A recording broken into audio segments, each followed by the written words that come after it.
Day 12 in the journal Journey of Learning.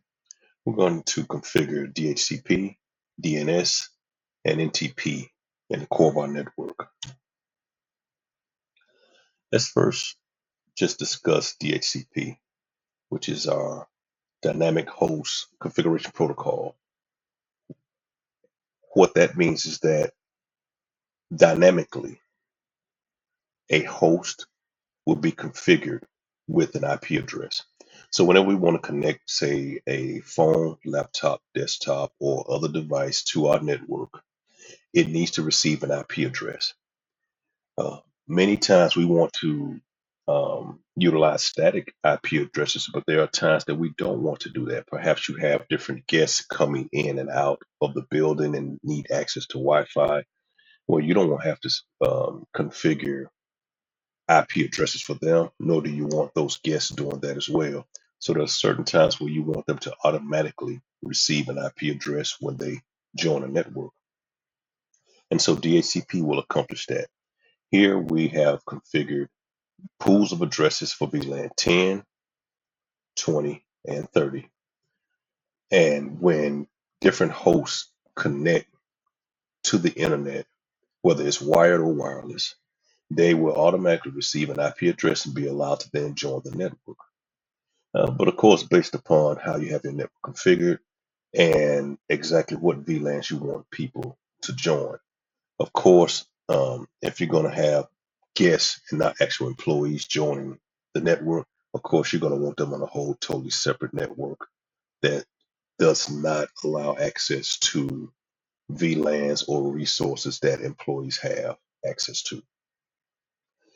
We also have DNS server. We're using a DNS server from the internet, which will resolve IP addresses.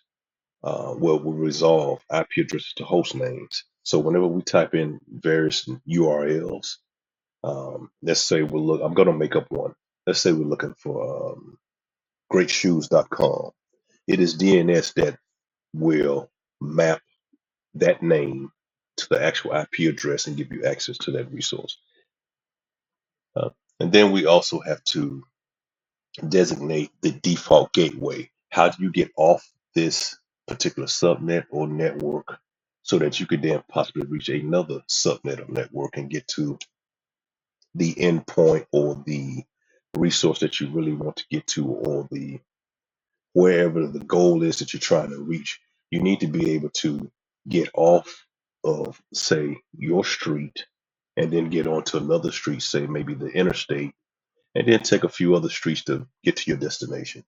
So this is what this does. This is the default router or default gateway, the way out, in and out of this particular network to get to other networks. So let's add that to our config at this time.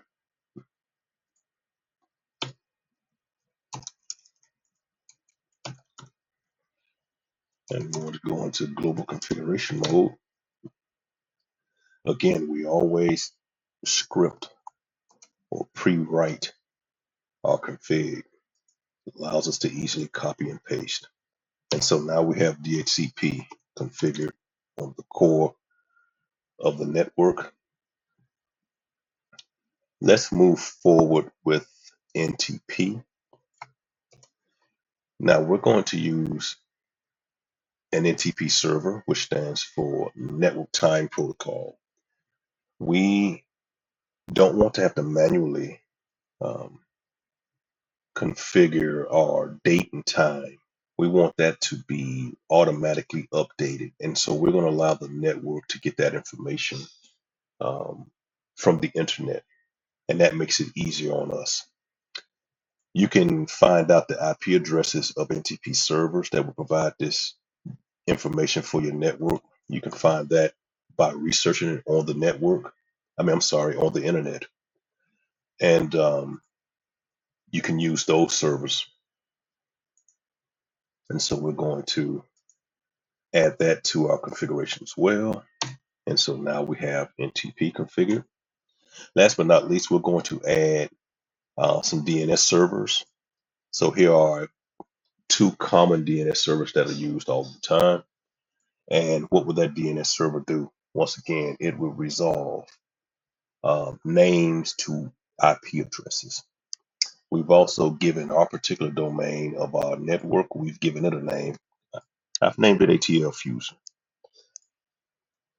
So it would be possible to get to this network by using atlfusion.com.